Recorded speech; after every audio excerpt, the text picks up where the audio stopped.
ಶುಭೋದಯ, ನಮಸ್ಕಾರ, welcome to Yoyo Kannada.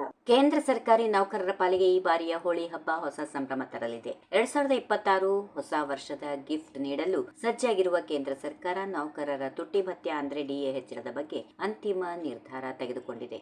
ಕಾರ್ಮಿಕ ಸಚಿವಾಲಯ ಬಿಡುಗಡೆ ಮಾಡಿರುವ ಹೊಸ ದತ್ತಾಂಶದ ಪ್ರಕಾರ ಈ ಬಾರಿ ಡಿಎ 60% ತಲುಪುವುದು ಗ್ಯಾರಂಟಿಯಾಗಿದೆ. ಇದರಿಂದ ಸುಮಾರು 1.15 ಕೋಟಿ ನೌಕರರು ಮತ್ತು ಪಿಂಚಣಿದಾರರು ಜೇಬಿಗೆ ಹೆಚ್ಚಿನ ಹಣ ಸೇರಲಿದೆ.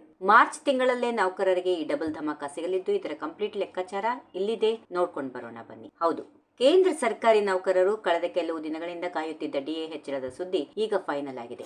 ಅಖಿಲ ಭಾರತ ಗ್ರಾಹಕ ಬೆಲೆ ಸೂಚ್ಯಂಕದ ಅಂಕಿಅಂಶಗಳ ಪ್ರಕಾರ ಡಿಎ ಲೆಕ್ಕಾಚಾರ 60.34ಕ್ಕೆ ತಲುಪಿದೆ. ನಿಯಮದ ಪ್ರಕಾರ ದತ್ತಾಂಶಗಳನ್ನು ಬಿಟ್ಟು 60%ಕ್ಕೆ ಡಿಎ ನಿಗದಿ ಮಾಡೋದು ಈಗ ಬಹುತೇಕ ಖಚಿತವಾಗಿದೆ. ಮಾರ್ಚ್ ತಿಂಗಳಲ್ಲಿ ಹೋಳಿ ಹಬ್ಬ ಇರೋದ್ರಿಂದ ಹಬ್ಬದ ಉಡುಗೊರೆಯಾಗಿ ಮೋದಿ ಸರ್ಕಾರ ಈ ಘೋಷಣೆ ಮಾಡಲಿದೆ. ಪ್ರಸ್ತುತ ನೌಕರರು 58% ಡಿಎ ಪಡೆಯುತ್ತಿದ್ದಾರೆ. ಈಗ 2% ಹೆಚ್ಚಳವಾಗಿರೋದ್ರಿಂದ ಅದು 60%ಕ್ಕೆ ಇರಲಿದೆ. ವಿಶೇಷ ಅಂದ್ರೆ ಈ ಹೆಚ್ಚಳ ಜನವರಿ 1ರಿಂದಲೇ ಜಾರಿಗೆ ಬರುತ್ತಾ ಇರೋದ್ರಿಂದ ನೌಕರರಿಗೆ ಜನವರಿ ಮತ್ತು ಫೆಬ್ರವರಿ ತಿಂಗಳ ಡಿಎ ಬಾಕಿ ಹಣ ಅಂದ್ರೆ ಅರಿಯರ್ಸ್ ಕೂಡ ಮಾರ್ಚ್ ತಿಂಗಳ ಸಂಬಳದ ಜೊತೆಯಲ್ಲಿ ಸಿಗಲಿದೆ. ಅಂದ್ರೆ ಮಾರ್ಚ್ ತಿಂಗಳ ಅಂತ್ಯಕ್ಕೆ ನೌಕರರ ಅಕೌಂಟ್ಗೆ ದೊಡ್ಡ ಮೊತ್ತದ ಹಣ ಜಮೆ ಆಗಲಿದೆ. ಈ ಡಿಎ ಹೆಚ್ಚಳದಿಂದ ಸಂಬಳ ಎಷ್ಟೇ ಇರುತ್ತೆ ಅಂತ ನೋಡೋದಾದ್ರೆ, ಒಬ್ಬ ನೌಕರನ ಮೂಲ ವೇತನ 50,000 ರೂಪಾಯಿ ಇದ್ರೆ 60% ಡಿಎ ಪ್ರಕಾರ ಅವರಿಗೆ 30,000 ರೂಪಾಯಿ ಸಿಗಲಿದೆ. ಅಂದ್ರೆ ಪ್ರತಿ ತಿಂಗಳು 1,000 ರೂಪಾಯಿ ಹೆಚ್ಚುವರಿ ಲಾಭ ಸಿಕ್ಕಂತಾಗುತ್ತೆ. ಇದರ ಜೊತೆಗೆ 2 ತಿಂಗಳು ಬಾಕಿ ಹಣವನ್ನ ಸೇರಿಸಿದ್ರೆ ಮಾರ್ಚ್ ತಿಂಗಳಲ್ಲಿ ನೌಕರರ ಕೈಗೆ ಭರ್ಜರಿ ನಗದು ಸಿಗೋದ್ರಲ್ಲಿ ಅನುಮಾನವೇ ಇಲ್ಲ.